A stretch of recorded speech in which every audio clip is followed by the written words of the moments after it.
సాయంకాల సమయంలో ఇన్విటేషన్స్ లో మేము క్వశ్చన్స్ మీ ముందుంచాం. పవిత్ర త్రిత్వము పవిత్ర గ్రంథములో ఎక్కడున్నది? యేసుక్రీస్తు నేనే దేవుణ్ణి అని ఎక్కడ చెప్పాడు? యేసుక్రీస్తు నిజంగా కలువరి శిలువపై మరణించాడా? ఇంకెన్నో ప్రశ్నలు. ఈ ప్రశ్నలన్నీ మీరు చూస్తే దీనికి వెనుక ఉన్నటువంటి కారణమేంటి, చరిత్ర ఏమిటి అనేది మీకు తెలియకపోవచ్చు. ఇలాంటి ప్రశ్నలే కాదు, ఇంకా కొన్ని రూట్ క్వశ్చన్స్, మూఢమైన ప్రశ్నలు అడుగుతుంటారు. యేసుక్రీస్తు దేవుని కుమారుడైతే దేవుని భార్య ఎవరు? యేసుక్రీస్తు దేవుడైతే మూత్రానికి మల విసర్జనకు ఎందుకు వెళ్ళవలసిన అవసరం వచ్చింది? దేవుడు బాత్రూమ్కి వెళ్తారా? ఇట్లాంటి ప్రశ్నలు కూడా అనేకులు అడుగుతూ ఉన్నారు. అలాంటి పరిస్థితికి కారణం ఏంటి? ఒక కారణం జనరల్ గా స్కెప్టిసిజం కావచ్చు. అంటే బైబిల్ని నమ్మక, క్రైస్తవ విశ్వాసాన్ని నమ్మడానికి ఇష్టం లేక అవిశ్వాసులుగా ఉండి చేసేవాళ్ళు కొంతమంది ఉన్నారు. కానీ మేము దేవుడిని నమ్ముతున్నామని చెప్పుకుంటూనే ఇలాంటి ప్రశ్నలు అవహేళనగా చేస్తూ ఉన్నవాళ్ళు, వేస్తూ ఉన్నవాళ్ళు చాలా మంది ఉన్నారు. ఒక ఆయన మనం ఆల్రెడీ చూసాం. ఇందులో కొంచెం బెటర్ గా కనిపించిన మిగిలిన టేప్స్ మీరు చూస్తే వారు కూడా ఇలాంటి వారే. వాళ్ళ శిష్యులు కూడా చాలా మంది ఈ పట్టణంలో ఉన్నారు. వాళ్ళతో మేము డైలాగ్స్ చేశాం, డిబేట్ చేశాం. వాళ్ళు కూడా ఇలాంటి ప్రశ్నలు అడుగుతుంటారు. సౌత్ ఆఫ్రికాలో చనిపోయాడు భారతదేశంలో పుట్టి ఒక వ్యక్తి, మీకు అందరికీ తెలుసు. నేను పేరు కూడా చెప్పాల్సిన అవసరం లేదు. ఎలా చనిపోయాడో బహుశా మీలో కొంతమందికి తెలుసు. ఆయన కూడా ఇలాంటి ఒక చౌకబారు పద్ధతిలో ప్రశ్నలు లేవనెత్తడం, క్రైస్తవులను కలవరపరచడం ప్రపంచవ్యాప్తంగా మనం చూస్తున్నాం, ఆంధ్ర రాష్ట్ర వ్యాప్తంగా చూస్తున్నాం. అయితే దీనికి కారణం ఏమిటి అంటే వాళ్ళు నమ్ముతున్నటువంటి దేవుడి నుంచి వచ్చిన గ్రంథము అని వాళ్ళు నమ్ముతున్నటువంటి గ్రంథంలోనే ఈ విషయాలు ఉన్నాయి. కాబట్టి సమస్య వాళ్ళది కాదు, వాళ్ళు నమ్ముతున్న గ్రంథానిది అని మనం గుర్తెరగాలి. సమస్య వాళ్ళది కాదు, వాళ్ళ విశ్వాసానిది అని మనం గుర్తెరగాలి. ఎలా చెప్పగలనంటారు? చూడండి, ఇది వాళ్ళ గ్రంథం. ఇందులో ఎన్నో సందర్భాలలో, ఎన్నో చోట్ల చాలా స్పష్టంగా మనము నమ్ముతున్నటువంటి అతి ప్రాముఖ్యమైనటువంటి 3 విషయాలను కాదంటూ, తిరస్కరిస్తూ రాయడం జరిగింది. ఉదాహరణకు మీరు చూసినట్లయితే త్రిత్వాన్ని గురించి చాలా క్లియర్ గా త్రిత్వాన్ని వ్యతిరేకిస్తూ ఇందులో వచనాలు మనకు కనిపిస్తాయి. 4వ అధ్యాయం 48వ వచనం, 116వ వచనం, 36వ వచనం, 171వ వచనం. సుర అంటే అధ్యాయం 112, ఎంటైర్ చాప్టర్. ఆ తరువాత ఇంకా ఎన్నో నేను ఇవ్వగలను. వీటన్నిటిలో మీరు ఏది చేసి చదివినా సరే అక్కడ త్రిత్వాన్ని గురించి వ్యతిరేకించడం జరుగుతుంది, త్రిత్వం లేదు అని చెప్పడం జరుగుతుంది. దేవుడు ఒక్కడే ఒంటరి వాడు పాపం అన్నట్లుగా చెప్పడం జరుగుతుంది. ఆ తర్వాత యేసు దేవుని కుమారుడు కాదు, ఒక ప్రవక్త మాత్రమే అని చెప్పడం జరుగుతుంది. యేసు కలువరి శిలువపై మరణించలేదు. ఎందుకనంటే చంపామో అనుకుంటున్న వాళ్ళు, చనిపోతూ ఉంటే చూస్తున్నటువంటి వాళ్లకు భగవంతుడే, అంటే వాళ్ళు నమ్ముతున్న భగవంతుడు భ్రమ కలిగించి వేరే వాళ్ళని ఆయన స్థానంలో పెట్టి లుక్ లైక్ వాళ్ళు నిజంగానే యేసు ప్రభువును చంపుతున్నామనే భ్రమ వాళ్ళకు కలిగించి యేసును మాత్రం ఆయన అక్కడి నుంచి తీసుకొని పరలోకానికి తీసుకొని వెళ్ళారట. అది వాళ్ళ వాయనం. అందుకనే పునరుద్ధానం అంటే అసలు వాళ్ళకి ఇష్టం ఉండదు. మరణించిన వానికి పునరుద్ధానం ఏమిటి అనే ప్రశ్న వస్తుంది. సో యేసు ప్రవక్త మాత్రమే, దేవుని కుమారుడు కాదు. యేసు కలువరి శిలువపై మరణించలేదు, కాబట్టి అసలు మృత్యుంజయుడు కానే కాలేదు. అలాంటివి చెప్పే నమ్మే మీరందరూ అబద్ధికులు అని వాళ్ళ గ్రంథాన్ని ఆధారం చేసుకొని నమ్ముతున్నారు, చెబుతున్నారు. ఈ త్రిత్వాన్ని కాదనడానికి కూడా కారణాలు చెప్తారు. ఎందుకంటే God is one and one only. ఆ ఒక్కడైన దేవుడికి ఇంకెవరినైనా జతపరిస్తే అది క్షమించరాని పాపం అవుతుంది, అన్పార్డనబుల్ సిన్ అవుతుంది. అయితే నాకు అర్థం కాని విషయం ఏంటంటే ఆ విషయాన్ని గురించి, త్రిత్వాన్ని గురించి మాట్లాడుతూ త్రిత్వాన్ని నమ్ముతున్నటువంటి వాళ్లకు ఒక సలహా ఉంది ఈ గ్రంథంలోనే.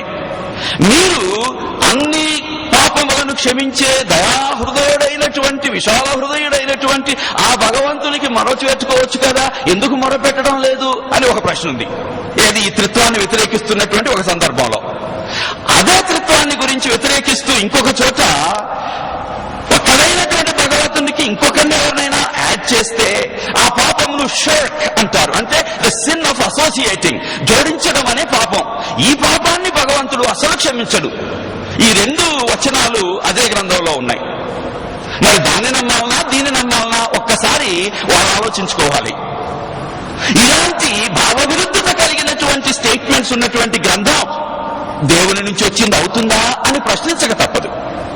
ఆలోచించి చదివే వాళ్ళంతా అలా ప్రశ్నించక తప్పదు. ఉదాహరణకి 4వ అధ్యాయం 36వ వచనం చూడండి. Serve Allah and join not any partner with him and do good to parents and all that it goes. ఆ తర్వాత అదే 4వ అధ్యాయం 48వ వచనం చూడండి. Allah does not forgive that partners should be set up with him. అదే 4వ అధ్యాయంలో 116వ వచనం చూడండి. అంటే నేను మళ్ళీ దాన్ని తెలుగులో చెప్తూ టైము అంతగా లేదు కాబట్టి ఎక్కువ టైం తీసుకోకూడదు అని నేను క్లుప్తంగా ఇంగ్లీష్లోనే చదివి ఆపేస్తున్నాను. Allah does not forgive the sin of joining other gods with him, but he forgives whom he pleases other sins than this. One who joins other gods with Allah has strayed far, far away from the right. ఈ విధంగా ఇంకెన్నెన్నో నేను మీకు జోడించి చూపించగలను. కానీ వాళ్ళు చాలా ప్రాముఖ్యంగా కోట్ చేసేది ఒక అధ్యాయం ఉంది, చాలా షార్ట్ అధ్యాయం.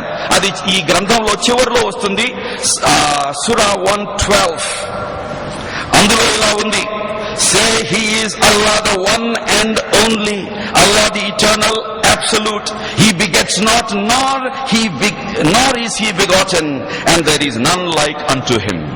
4:171 4వ అధ్యాయం 171వ వచనం, సూరా అండ్ ఆయత్. అది నేను చెప్పేది. ఓ people of the book. People of the book అంటే జనరల్ గా ఇశ్రాయేలీయులను క్రైస్తవులను ఉద్దేశించి వాడడం జరుగుతుంది ఆ expression. Commit no excesses in your religion, nor say of Allah anything but the truth. Christ Jesus, the son of Mary, was no more than an apostle of Allah, and his word. ఇది Capitals లో ఉంది ఇక్కడ.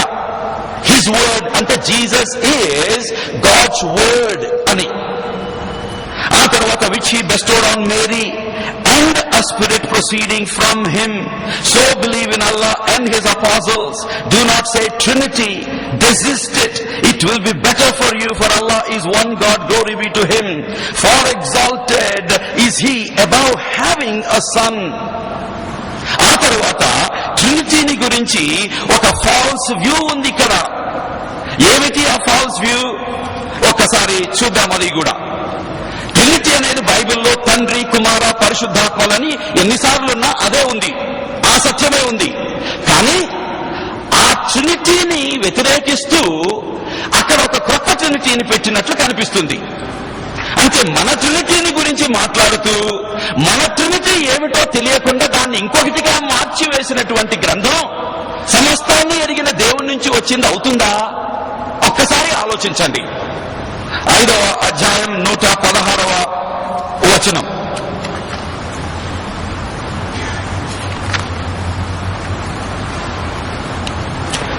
And behold, Allah will say, O Jesus, the son of Mary, did you say to men, worship me and my mother as gods in derogation of Allah? So that is their Trinity. And then యాక్చువల్గా Arabic text లో లేని words ని కూడా వీళ్ళు translations లో add చేశారు. ఉదాహరణకి ఒక వచనంలో ఏమని ఉంటుంది అనంటే, అల్లా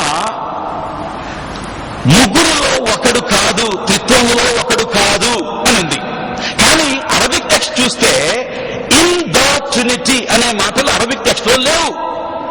ఇట్లా లేనిపోనివన్నీ కూడా కలిపి త్రిత్వాన్ని వ్యతిరేకిస్తున్నారు, క్రీస్తు ప్రభువుని గురించిన సత్యాన్ని వ్యతిరేకిస్తున్నారు. అంత మాత్రమే కాదు, మన విశ్వాసానికి, ప్రవర్తనకు మూలాధారమైనటువంటి అల్టిమేట్ అథారిటీ అయినటువంటి దేవుని వాక్యం బైబిల్ గ్రంథాన్ని కూడా కరప్ట్ అయింది. మీ చేతుల్లో ఉన్నది నిజమైన దేవుడిచ్చినటువంటి దేవుని వాక్యం కాదు అని ఇందులోనే ఉంది. వాళ్ళు గట్టిగా దాని మీద పట్టుకొని పట్టుకొని కూర్చొని వాదనలు చేస్తూ ఉన్నారు. సో మన విశ్వాసానికి పునాది అయినటువంటి త్రిత్వాన్ని కాదంటున్నది ఈ గ్రంథం, ఈ మతం. మన రక్షణకు మూలాధారమైనటువంటి క్రీస్తు ప్రభు యొక్క విశిష్టతను కాదంటూ చాలా సందర్భాల్లో ఆయన మరణించలేదని, తిరిగి లేవలేదని, ఆయన రక్షకుడు కాదని, దేవుని కుమారుడు కాదని, కేవలం ఒక ప్రవక్తనే అనడం జరుగుతుంది. తర్వాత మన చేతుల్లో ఉన్నటువంటి దేవుని గ్రంథం అయినటువంటి పవిత్ర బైబిల్ గ్రంథాన్ని ఇది దేవుని గ్రంథం కాదు, మీ చేతుల్లో ఉన్నది అని చెప్పడం జరుగుతుంది. ఈ కారణాలను బట్టి వాళ్ళు వేసే ప్రశ్నలన్నీ వేస్తున్నారు. ఇప్పుడు మనం గమనించవలసినటువంటి వాస్తవం ఏమిటి అనంటే, either the Quran is the true word of God or the Bible is the true word of God. And ఈ గ్రంథాలను ఆధారం చేసుకొచ్చినటువంటి ఈ మతాల్లో అది ఇస్లాం లేకపోతే క్రైస్తవం, ఈ రెండిట్లో ఒకటే సత్యం, కానీ రెండూ సత్యం అవడానికి ఏమాత్రం వీలు లేదు అనేది మనకు క్లియర్ గా అర్థం కావాలి. ఇప్పుడు ట్రినిటీ దగ్గరికి వస్తే వాళ్ళు మొదలు పెట్టేది ఏమిటి అనంటే, where is the holy trinity mentioned in the holy Bible, అంటే పవిత్ర బైబిల్ గ్రంథములో పవిత్ర త్రిత్వాన్ని గురించిన ప్రస్తావన ఎక్కడ ఉంది, ఆ పదం ఎక్కడ ఉంది అని అంటారు. సరే, ఏదైనా నమ్మాలి అంటే ఆ పదం ఖచ్చితంగా అక్కడ ఉండాలి అనే ఆ ఆలోచన సరళి అక్కడ కనిపిస్తుంది. అలా వస్తే వాళ్ళు మన గ్రంథమైన బైబిల్ని తీసుకొని అందులో 14వ అధ్యాయం, 15వ అధ్యాయం, 16వ అధ్యాయం యోహాను సువార్తలో పవిత్రాత్మని గురించి, పరిశుద్ధాత్మని గురించి ఎంతో స్పష్టంగా ద స్పిరిట్ ఆఫ్ ట్రూత్ అని, హోలీ స్పిరిట్ అని, మిమ్మలను సర్వసత్యములోనికి ఆయన నడిపిస్తాడని, నేను మీకు బోధించిన వాటినన్నింటినీ ఆయన మీకు జ్ఞాపకం చేస్తాడని, ఆ పవిత్రాత్మను ఆయన మీతో ఉంటాడు అని ఎంతో స్పష్టంగా పవిత్రాత్మను గురించినటువంటి టీచింగ్ అక్కడ ఉంటే, అందులో కొన్నిటిని లేనిపోని వాటిని సృష్టించి ఆ పవిత్రాత్మ అంటే మీరు అనుకున్నట్లు హోలీ స్పిరిట్ కాదు, మొహమ్మద్ అని వాదన చేస్తూ ఉంటారు, ప్రాఫెట్ మొహమ్మద్ అని.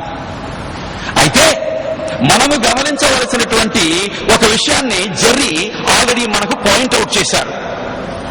ఉదాహరణకు, another comforter, I will send another comforter.